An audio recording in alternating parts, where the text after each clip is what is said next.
Hay quienes dicen que las palabras se las lleva el viento, pero por otro lado también dicen mucho y pueden ser mucho más contundentes que algunos actos.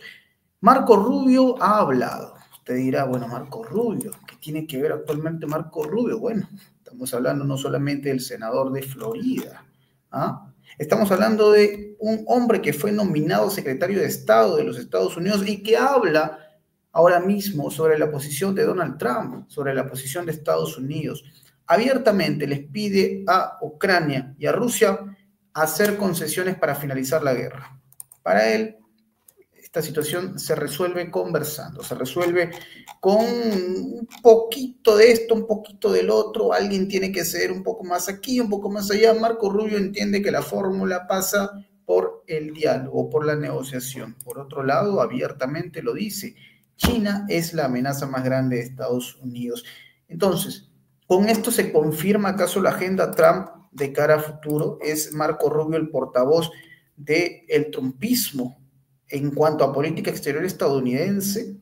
¿Se descarta entonces también que habrá o que se seguirá enviando dinero a Ucrania para el conflicto?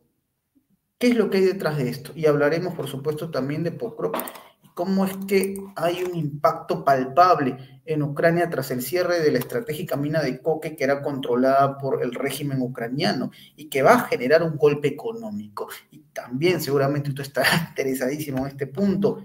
Desde Siria hablaron y le dijeron a Israel, sus tropas no van más. El líder del gobierno de transición ha sido muy claro al respecto. Estos y otros temas en la conversación de hoy con un invitado de lujo. Usted ya lo reconoce. Estamos hablando del presidente de CAI Center, el señor Adrián Celaya, a quien tenemos el placer de entrevistar en esta jornada. Adrián, te doy la bienvenida a Prensa Alternativa.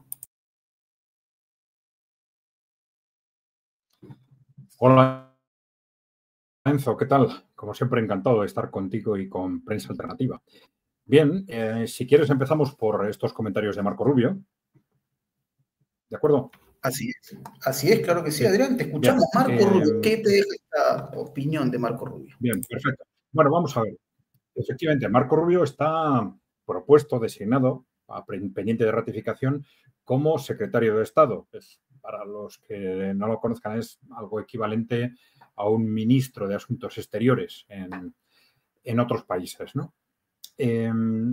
Efectivamente, si nos fijamos en las declaraciones que ha hecho, que hacen referencia a que Estados Unidos va a presionar tanto a Ucrania como a Rusia para conseguir un acuerdo, y ha hablado de los posibles términos de ese acuerdo, y dentro de los posibles términos ha hecho referencia a que Rusia podría mantener un 20% del territorio. Un 20% del territorio, bueno, estando abierto a posibles transacciones de territorio en función de lo que ya tiene. Bueno, si nos fijáramos en estas palabras de Marco Rubio, podríamos interpretar, llegar a conclusiones distintas dependiendo del contexto. Vamos a ver, si estas declaraciones las hubiera hecho Donald Trump, estaríamos pensando que se trata de una marcha atrás. ¿Por qué? Porque estas declaraciones son sensiblemente más perjudiciales para Rusia de lo que se ha estado diciendo en los últimos días. Sobre todo esas declaraciones del propio Donald Trump respondiendo a una pregunta en la que claramente hizo referencia a que, bueno, no había que esperar un acuerdo en Ucrania antes de 6 meses, presumiblemente alrededor de los 6 meses. ¿Esto qué suponía? Pues adaptarse al calendario de Rusia. El calendario de Rusia que simplemente en función de cómo está evolucionando el frente de batalla, pues Rusia está ganando esa guerra de desgaste cada vez de forma más clara frente a un colapso creciente de las fuerzas ucranianas, y por lo tanto todo hace prever que, siguiendo la dirección actual de la guerra, pues la guerra termine durante este año, probablemente en el segundo semestre. Y no es casualidad que Donald Trump haya hecho referencia a que no será difícil conseguir un acuerdo durante los primeros 6 meses. Con eso que está diciendo, pues que al final el tema de lo que pasa en Ucrania, la cuestión de lo que pasa en Ucrania queda en manos de Rusia. Esto no quiere decir que el papel de Trump no vaya a ser importante. El papel de Trump va a ser importante sobre todo para contener la reacción de Occidente, de ese élite occidental que está siempre lo hemos dicho, en una situación de pánico frente a esa victoria rusa en Ucrania, que están interpretando como la derrota definitiva o el comienzo de la derrota definitiva frente al mundo multipolar, por tanto, la pérdida de hegemonía en el mundo y probablemente también la puerta hacia la pérdida de la hegemonía en el propio Occidente.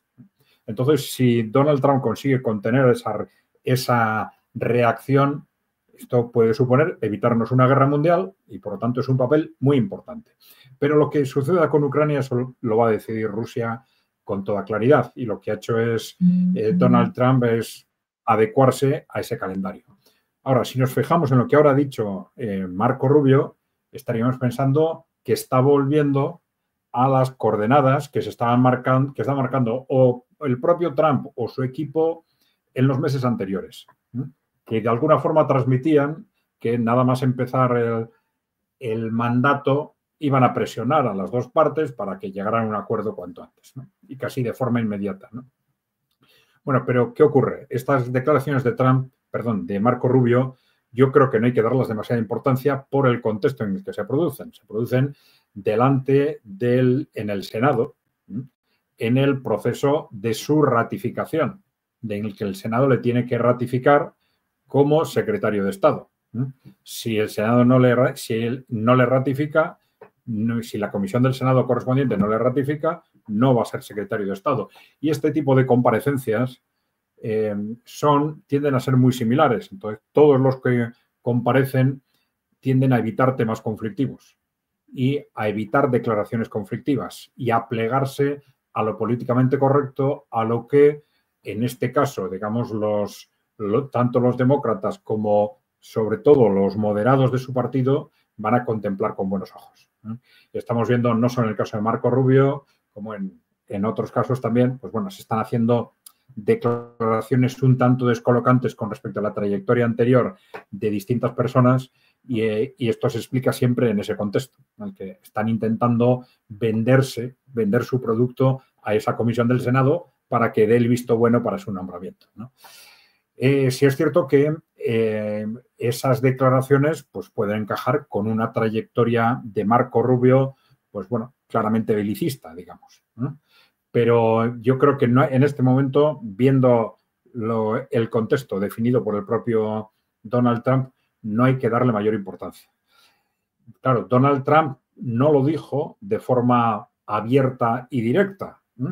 Estábamos en el contexto en el que estaba lanzando al mundo los mensajes sobre Groenlandia, Canadá, Panamá. Está claro que él quería que se hablase de eso.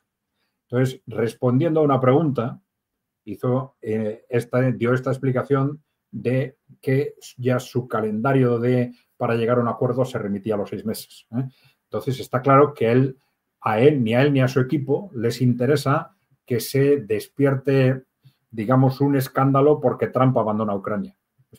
Entonces, es natural que de una forma u otra pues haya declaraciones de alguna forma moderando, de ser posible, esas expectativas, ¿no? Bueno, yo creo que eso es perfectamente natural, pero ya digo, estas declaraciones de Marco Rubio, en ese contexto, yo no les daría una importancia específica.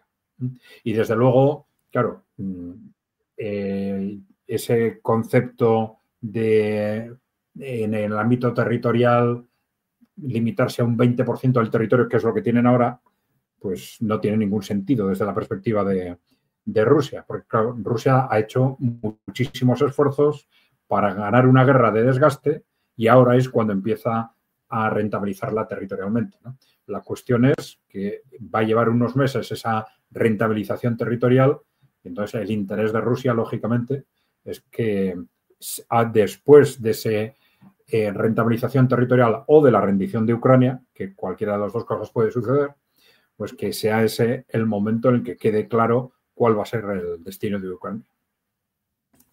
Adrián, ¿tú consideras que Trump, en cierto modo, con la retórica que manejaba hasta hace algunos meses, prácticamente se ha salvado de cargar consigo una derrota? O sea, me refiero, si es que Joe Biden hubiese sido reelecto, para eso se hubiese tenido que haber presentado, pero si es que hubiese sido reelecto, o si la propia Kamala Harris hubiese ganado, queda muy claro que una derrota de Ucrania hubiese sido simplemente la consolidación de una derrota también para esta administración. ¿Crees que la retórica ha ayudado a Trump a que pase lo que pase, ocurra lo que ocurra entre Rusia y Ucrania? ¿No habrá forma de que él se vea afectado, de que jale o que traiga o que acarree consigo una derrota? Lo digo porque, a ver, hace poco leía un informe muy interesante que llegaba desde Zargrad y también del canal Yuri Pronko, canal ruso. Un analista, Andrei Pinchuk, decía abiertamente: a Trump lo van a convertir en una especie, su oposición, en una especie de espía ruso.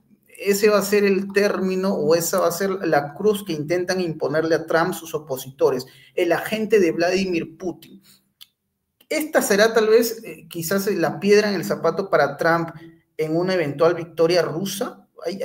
¿Qué opinas al respecto de esto?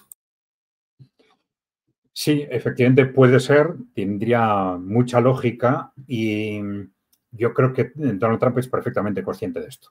Y muchos de sus movimientos se entienden en función de esa previsión. El hecho de hacer referencia a su interés de solucionar el tema cuanto antes tiene mucho que ver con ese concepto, es decir, evitar que el desenlace de la guerra se me atribuya a mí, que se me responsabilice a mí, que se responsabilice a Trump del resultado de esa guerra, de la pérdida de esa guerra o de haber cedido excesivamente en esa guerra. Por lo tanto, si se cierra nada más llegar, pues no va a ser mi responsabilidad, va a ser de los anteriores, ¿no? Entonces, ese es el riesgo que tiene a medida que el conflicto se extiende, ¿no? Esto es cierto. Es decir, el que se interprete que mientras tanto podía haber otras formas de actuar, podía haberse hecho cosas distintas y que en definitiva haya tiempo para crear un contexto de acusación frente a Trump por este resultado. Yo creo que ese riesgo existe y va a seguir existiendo, pero claro, esto se va a ampliar, no va a ser solo consecuencia de la guerra en Ucrania, porque luego va a venir el acuerdo sobre el destino de la OTAN, va a haber acuerdos sobre el destino de Europa Occidental, va a haber acuerdos presumiblemente con Rusia y con China sobre el avance hacia un mundo multipolar. Y ahora tenemos el acuerdo sobre el conflicto entre Israel y Palestina, el conflicto de Gaza, un acuerdo en el que, habiéndolo resuelto, habiéndolo cerrado de alguna forma antes de su toma de posesión, Donald Trump también está evitando que le suceda esto que comenta, es decir, que se le responsabilice a él de haber forzado excesivamente a Israel a este acuerdo, ¿no? Como parece que ha sucedido. Pero luego comentamos esto más despacio si quieres. Claro que sí, va a ser muy interesante hablar de esto porque la situación en Israel está generando una serie de acontecimientos al respecto, la situación en Gaza también hay que decirlo, lo de Siria, que ya lo hablaremos más adelante, Adrián.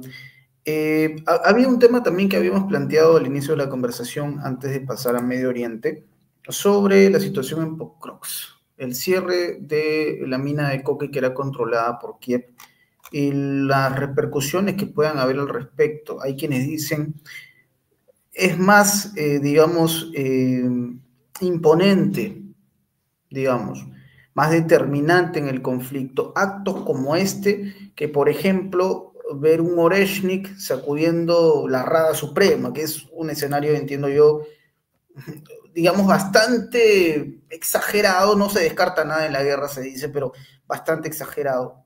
Pero el golpe ahora va por otro lado, ¿no? Esta situación, el cierre de la mina de coque, que es algo que se informaba ya hace algunos días, el martes lo anunciaba la empresa Metinvest, hablaban de esta situación, de esta realidad, y hay quienes ya empiezan a prever a partir de esto un golpe o una onda de choque para la economía ucraniana. De esto habló The New York Times, así como otros medios, ¿no? Hay un impacto que no se puede negar, que va a ser muy complejo para Ucrania, que va a ser casi lapidario, si se quiere. Lapidario, sobre todo para su capacidad de combatir. Entonces, ¿qué impresiones te deja esto, Adrián? ¿Podría ser esto quizás el punto de quiebre? ¿Podría ser lo que anteceda ya a una gran victoria rusa? Puede ser, porque siempre hay un punto que genera el estallido final, el colapso final, ¿no? Y bien, este podría ser. Claro, lo que ocurre es que hay muchos puntos de posible colapso en la economía de Ucrania que se han ido resolviendo sistemáticamente con ayuda externa. Entonces, los problemas económicos siempre se pueden resolver con ayuda externa en la medida en que esa ayuda no tenga fin.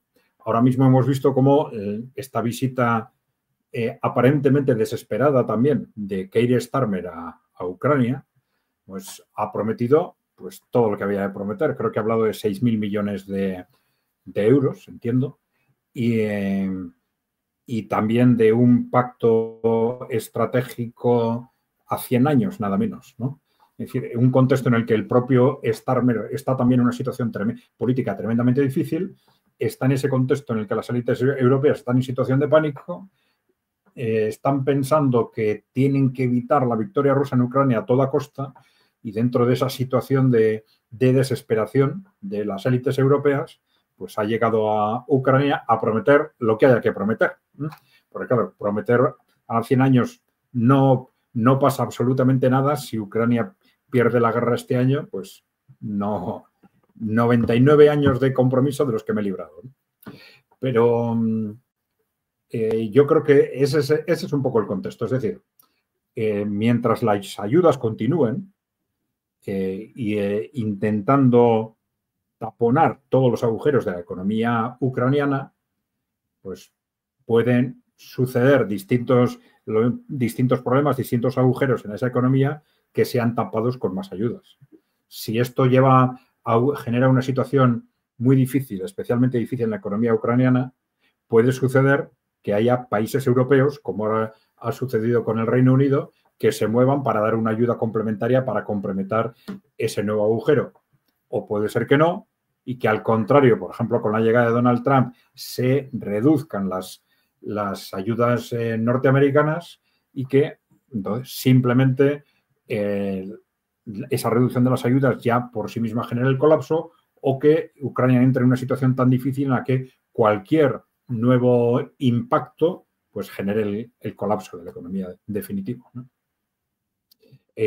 Ucrania está en una situación realmente difícil en todos los ámbitos, ¿no? En el ámbito militar, tú has comentado la situación en Pokrovsk.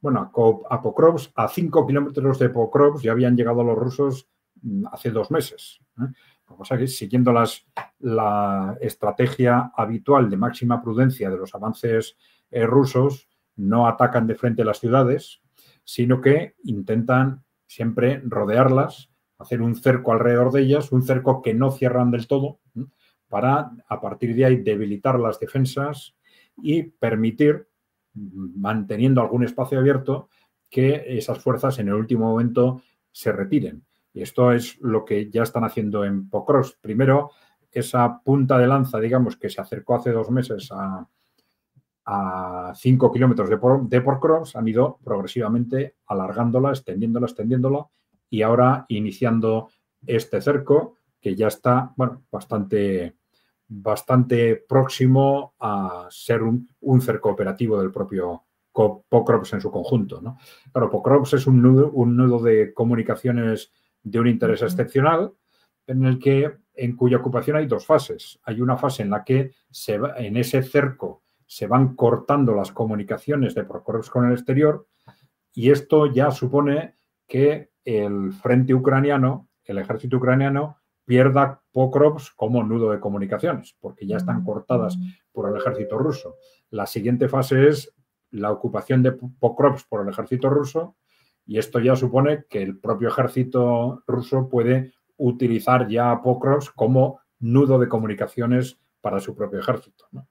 Bien, a partir de ahí, claro, la ocupación del Donbass en su conjunto, pues bueno, puede ser cuestión de semanas, de pocos meses, porque luego el avance hacia el Dnieper en principio aparenta bastante fácil por la falta de ciudades, y y la falta de estructuras defensivas, esas estructuras defensivas que durante 10 años ha estado creando la OTAN en el conjunto del Donbass. Una vez que se supera esa muralla de estructuras defensivas, el avance va a ser mucho más fácil, ¿no? Bueno, entonces, desde el punto de vista militar, ya lo hemos comentado muchas veces, el avance hacia el Dnieper es relativamente fácil. Es presumible que Rusia intente también avanzar a partir del Donbass, seguramente, hacia el oeste y luego hacia Odessa. Y mientras tanto, dentro de todos esos procesos se desarrollarán mientras se va probablemente acelerando el colapso de Ucrania. Entonces, la cuestión clave para determinar las fechas previsibles es esa velocidad del colapso de Ucrania, en qué momento ese colapso se hace tan evidente que el gobierno ucraniano opta por capitular, ¿no? Y esa será, pues, probablemente la fecha en la que quede definido el conflicto en Ucrania. Esa palabra capitular que le genera tanto terror a la OTAN, dicho sea de paso, ¿eh? Dicho sea de paso. Y Adrián, ya una vez expuesto el tema Rusia, que es muy interesante, hay otro asunto que genera mucho interés también en la audiencia, lo que está pasando en Medio Oriente. De hecho, lo que está pasando con Israel como tal. Y Siria, que también se manifiesta y hace un mensaje muy directo a Netanyahu. Habló hace unas horas Ahmed al-Shara, que es el líder del grupo Tahrir al-Sham. Podríamos decir que es el gobierno de transición en Siria, que quedó luego de la caída de Bashar al-Assad, quien se fue a Rusia. Ha hablado y ha dicho directamente que no da más esto, que Israel debe retirar sus tropas, lo ha exigido. Él dice abiertamente, estas personas están utilizando pretextos para avanzar en las regiones sirias y en la zona de contención. La pregunta que muchos se hacen ¿es solamente palabra? ¿Es solamente una declaración? ¿O es que finalmente Israel encontrará en Siria una clara oposición en el ámbito militar, incluso por los mismos extremistas? Son una serie de interrogantes que aparecen. Pero Adrián, ¿cómo tomar esta declaración? ¿Cómo tomar este mensaje de Siria? ¿Qué hay detrás de esto? Sobre todo para Israel, que se encuentra en un momento clave. Se hablaba de un alto al fuego que posteriormente se informaba había sido violado, de que era solamente papel mojado en tinta. Pero este mensaje que llega desde Siria llama mucho la atención. Impresiones, Adrián, sobre esto. Sí, bueno, el alto al fuego en principio entra en vigor, si no me equivoco, el domingo, que mientras tanto ya ha habido pues 71 muertos. Esto también es expresivo, ¿no? De que Israel no está en absoluto contento con tener que firmar ese acuerdo, y no es extraño que tenga problemas internamente porque el acuerdo efectivamente es muy malo para Israel y solo se explica por un contexto de presión probablemente del Trump o del equipo de Trump, ¿no? Pero bueno, ya continuaremos con esto después. ¿Qué significan estas declaraciones del gobierno de Siria? Porque esta es la segunda gran pregunta, ¿no?, sobre lo que puede pasar en Oriente Medio. La primera es ¿qué va a hacer Donald Trump? La segunda es ¿qué es lo que ha pasado en Siria, ¿no? Y la verdad es que es un contexto tremendamente confuso, porque en el momento en que se produce el derrumbe del gobierno Assad, todos estábamos interpretando que aquello se había debido a una maniobra. Sí, eran estos grupos yihadistas los que invadían Siria, pero que detrás estaban de acuerdo Turquía, Estados Unidos e Israel, ¿no? Y todos interpretamos esto como una clarísima traición de Turquía hacia Irán y Rusia y hacia los BRICS, en definitiva, ¿no?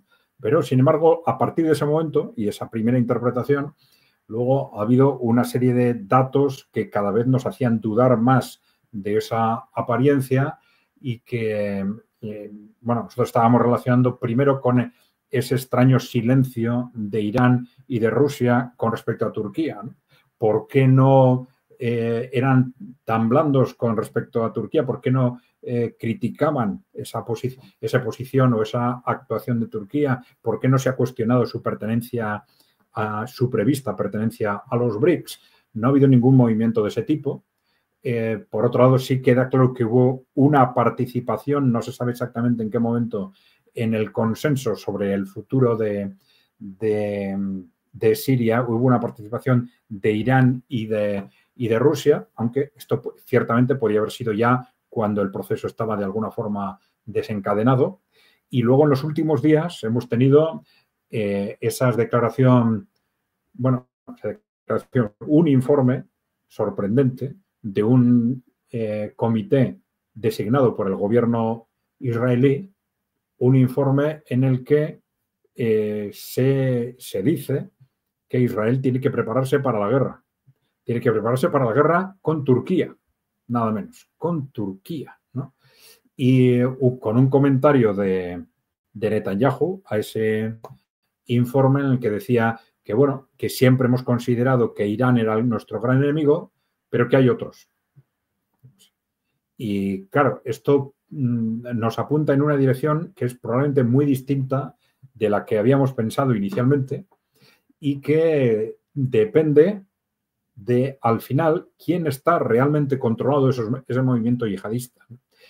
¿En qué medida sí se sabe que había una influencia importante de Turquía sobre este movimiento?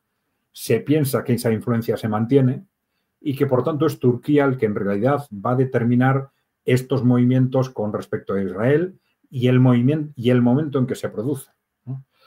Bueno, entonces, Turquía siempre ha sido un aliado dudoso para todo el mundo, ¿no? Tanto con respecto a la OTAN como con respecto a los BRICS, Rusia, etcétera, ¿no?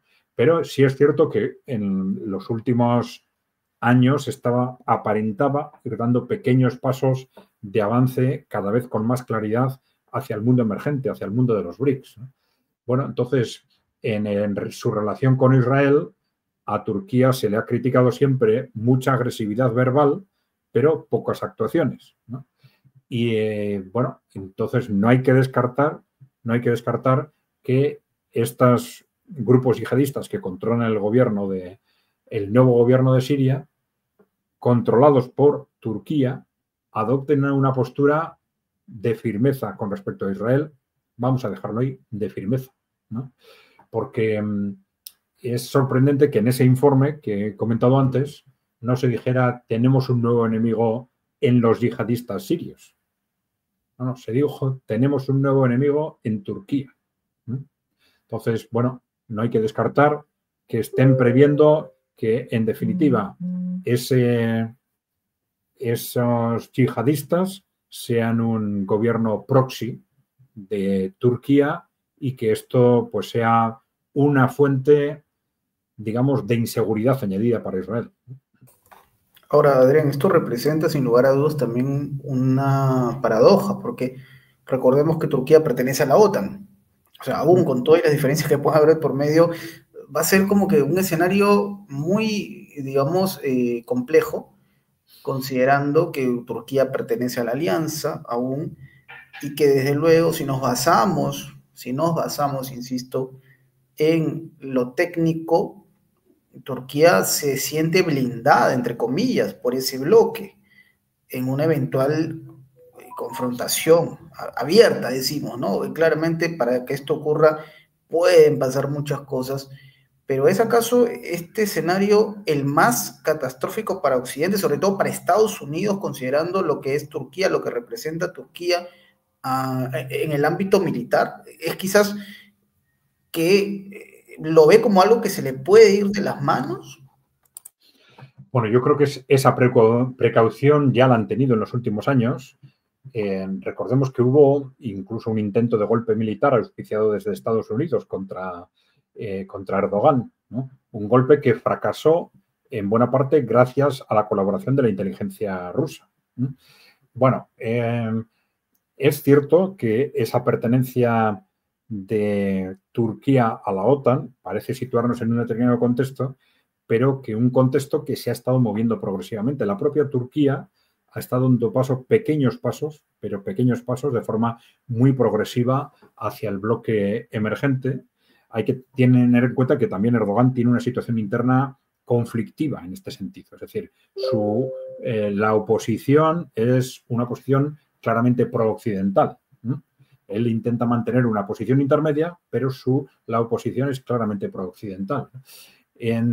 Entonces, claro, la cuestión de fondo es, primero, que hay que tener en cuenta que la OTAN, en cuanto tal, puede desaparecer dentro de 1 o 2 años perfectamente. Si el año que viene termina el conflicto en Ucrania, se negocia entre Rusia y Estados Unidos el futuro estratégico de Europa Occidental, dentro de esa negociación muy posiblemente la OTAN va a desaparecer. Porque, claro, la OTAN no tiene sentido sin su objetivo de cercar y atacar a Rusia. Si se negocia un contexto de seguridad en común, muy probablemente la OTAN va a desaparecer, ¿no? Por un lado. Por otro lado, ¿cuáles son los intereses estratégicos de Estados Unidos con el trumpismo, ¿no? Aparentemente, el trumpismo lo que quiere es situarse dentro de ese mundo multipolar, constituyendo por sí mismo un polo lo más fuerte posible. Dentro de ese mundo multipolar, reconociendo a otros, a China, a Rusia, a India, que van a representar un polo dentro de ese mundo. Ellos quieren probablemente ser un polo lo más fuerte posible, pero un polo.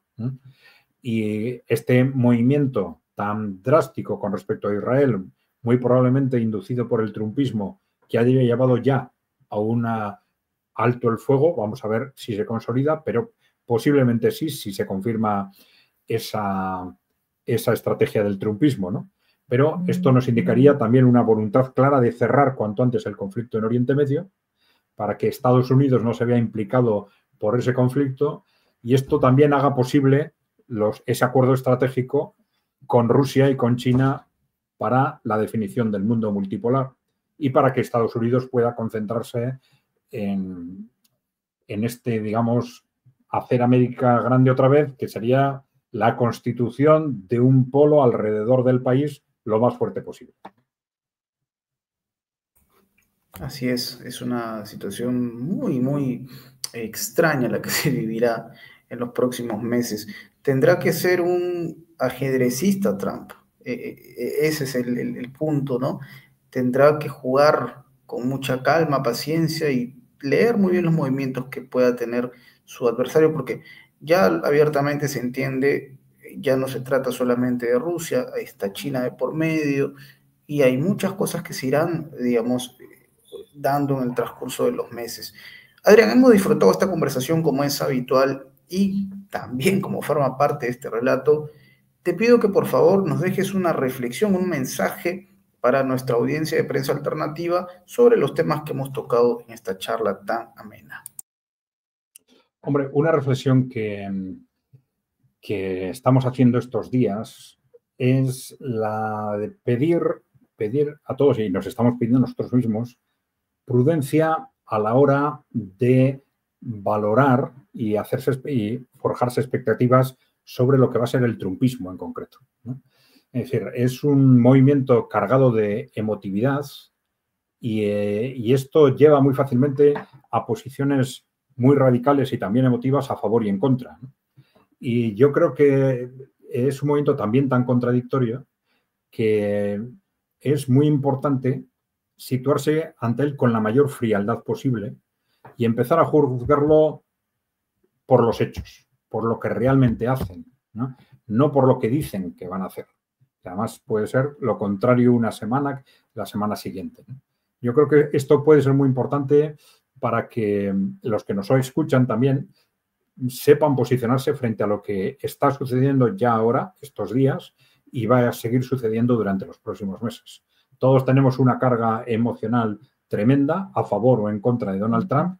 Tenemos que intentar filtrar esto, intentar tanto valorar lo que realmente ha sucedido en base a hechos, como hacer previsiones exclusivamente en base a sus actuaciones, no a sus declaraciones.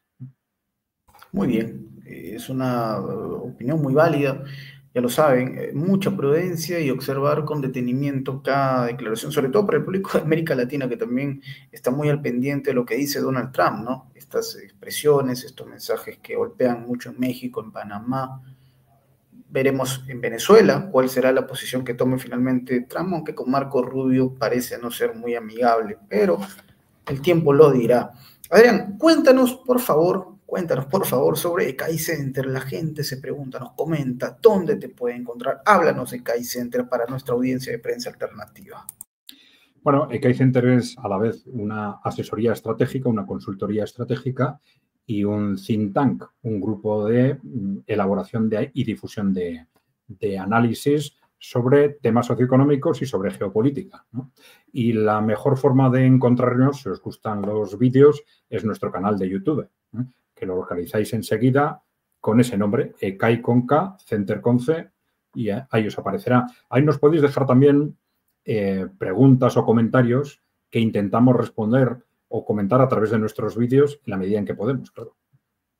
Perfecto, entonces ya lo saben, en la descripción del video aparecerá el enlace para que usted pueda acceder, pueda sumarse a la familia de ECAI Center. Adrián, te doy las gracias por esta conversación, ha sido un placer tenerte en Prensa Alternativa como es habitual. Y bueno, nos despedimos de la audiencia. No olviden suscribirse, comentar, compartir, darle me gusta, que eso ayuda a que este canal se siga impulsando, siga creciendo. Y por supuesto, que ustedes sigan con nosotros. Les recomendamos también la plataforma de muy pronto, hay que decirlo, muy pronto, la plataforma Twitter, en la cual iremos subiendo contenidos. Es algo que ya estamos trabajando con el equipo para que puedan tener mucho más contenido de nuestro medio de prensa alternativa. Señores, nos despedimos y nos reencontramos muy pronto. Hasta la próxima.